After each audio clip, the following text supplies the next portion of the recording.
My nightmare started in December 2003. You and a young man by the name of Justin that's been taken from his parents, from his mother, and put in a foster home. And he's going to share with the viewers of this tape what he's gone through as a young man. Justin, how old are you? 11. 11. And you were taken from your mother at what age? 9. 9 years old? Well, those 2 marks on my thumbs right there are cigarette burns from foster care. That similar day, I got jumped from the kids in the foster home where I was. Was there anything you done in that picture that caused to get beat up? No. I was supposed to break in somebody's house. And you didn't break into their house? No. And so you got beat up because of that?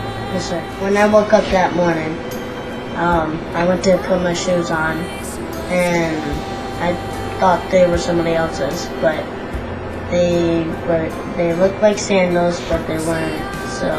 So this is the way they had you dressing, is that correct? Yes. Those things, the things on my knees are not mosquito bites, but they're pencil markings, stabbings.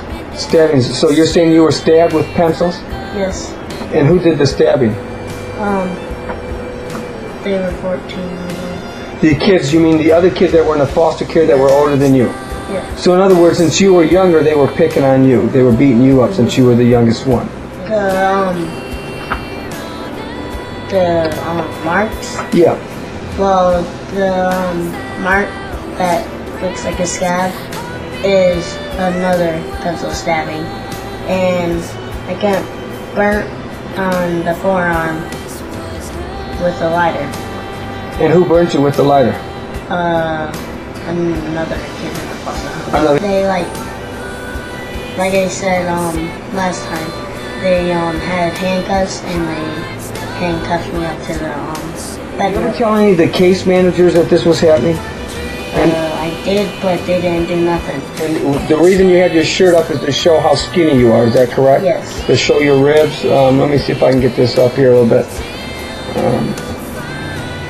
Okay, this is a picture of the young man, and all he's got is ribs. And did they? Let me ask you. Could you tell me something about the Greens? Now, the reason they were taking in foster children is because they're getting money. Yes. Well, the foster mom that was supposed to be watching us was always popping pills and smoking dope, and so she would always be messed up and falling asleep and stuff, while the other kids would be picking on me. And after caseworker after caseworker, this really nice caseworker came in. Her name is Arlene, and she decided that it needs to stop right there and then. So she went to, and instead of putting me in another foster home, she said, why don't we just work this out a little bit faster? So she said, instead of taking him to another foster home, let's keep him in this one for another week and put him in front of a judge, and then after that he goes home with his mom. And that happened. Probably, I'd say a couple weeks after my husband passed away. Safe Children Coalition came over, and at this time we were staying in a motel because we were waiting to move into our home. It was being renovated. They told us that it was not sufficient living. My friend at this time, who was going to rent us a home, offered us to go stay at her place. She has a 5-bedroom. And so they already had a place already set up for me and my children. They had their own rooms, and I'd have my room. And Safe Children Coalition refused to let me and my children go live there. They said that we had to go stay at a shelter. So we got taken from where we were at till we couldn't stay at our friend's home.